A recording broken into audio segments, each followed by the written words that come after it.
Title: The Shadow of Solomon. In the heart of ancient Jerusalem, King Solomon sat upon his golden throne, a crown of twisted gold resting atop his head, diamonds glinting beneath the high ceilings of his palace. Renowned for his unmatched wisdom and a wealth that seemed inexhaustible, Solomon maintained a kingdom blessed with prosperity. However, even a ruler as wise as Solomon was not immune to the darker forces that lingered beyond this world. One evening, as the sun dipped below the horizon and the city was cloaked in twilight, a mysterious figure appeared at the gates of the palace. Wrapped in tattered robes and emitting an otherworldly light, the figure was neither man nor spirit, but something between.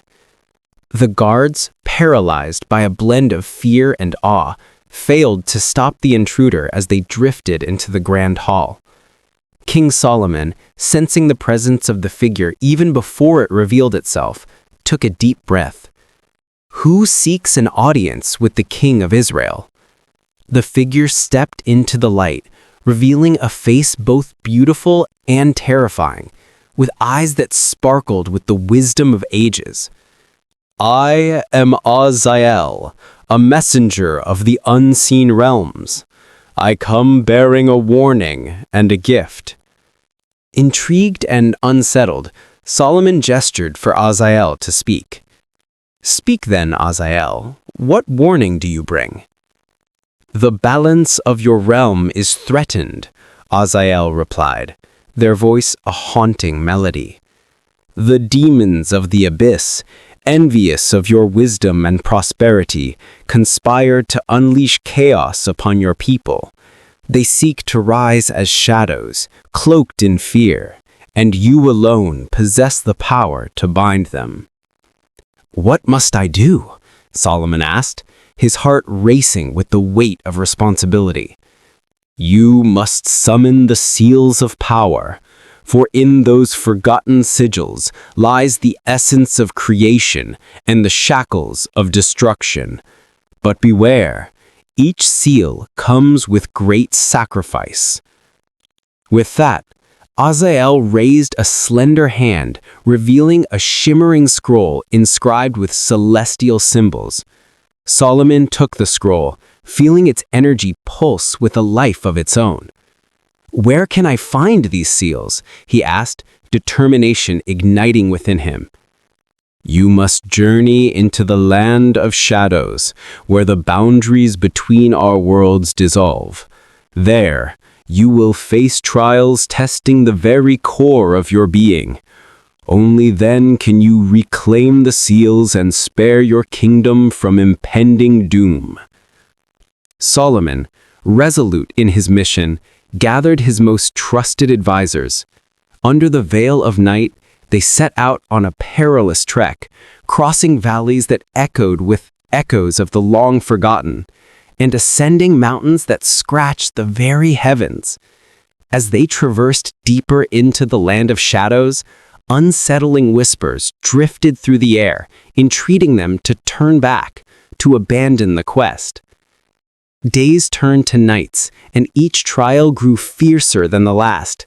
Shadows that twisted into monstrous forms, illusions crafted to prey on their deepest fears. Yet, through cunning and wisdom, Solomon led his men, and bit by bit, they collected the seals, glowing like bright stars against the encroaching darkness. However, the final trial awaited them. In a cavern lit by an eerie luminescence, the leader of the demons, a creature of shadows and malice named Belphegor, emerged. With eyes like coals of fury, he bore the final seal, the most powerful of them all. "You think you can bind us, Solomon?" Belphegor hissed, his voice a chilling wind. "You are nothing without fear, and I will make you tremble before the void." Here Solomon stood firm, his heart steady. "Fear cannot rule me," he declared, recalling the loves he held dear and the promises he made to protect his people. "You thrive on despair, but in truth, I am the embodiment of hope." With that proclamation, he invoked the seal's power, unleashing a radiant light that pierced through the darkness. With each incantation, Belphegor writhed in pain, but grew furious, summoning all the shadows to him. As chaos erupted, Solomon focused on the moment, channeling his wisdom, his faith, and the love for his kingdom, and formed a binding spell that encased Belphegor in an ethereal prison. Silence fell. The dark energies receded, and the shadowy figure of Belphegor vanished into the night, banished back to the abyss. Returning to Jerusalem, Solomon was greeted as a hero, but the experience weighed heavily upon him. He had recognized not only the fragility of power, but the tenacity of the human spirit.